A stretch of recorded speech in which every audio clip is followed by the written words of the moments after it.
ابو سعید خدری رضی اللہ تعالی عنہ نے بیان کیا کہ رسول اللہ صلی اللہ علیہ وآلہ وسلم نے خطبہ دیا اور فرمایا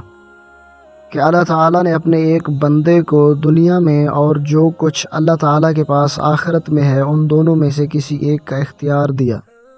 تو اس بندے نے وہ اختیار کر لیا جو اللہ تعالیٰ کے پاس تھا۔ انہوں نے بیان کیا کہ اس پر ابو بکر صدیق رضی اللہ تعالی عنہ رونے لگے۔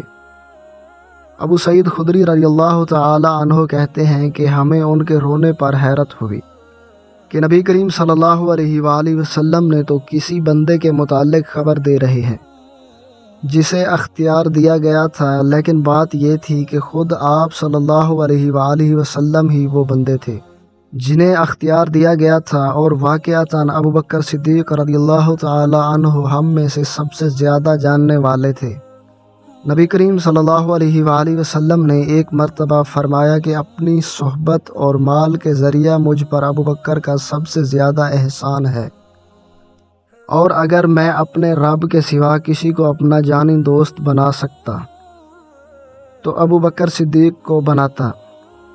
لیکن اسلام کا بھائی چارہ اور اسلام کی محبت ان سے کافی ہے۔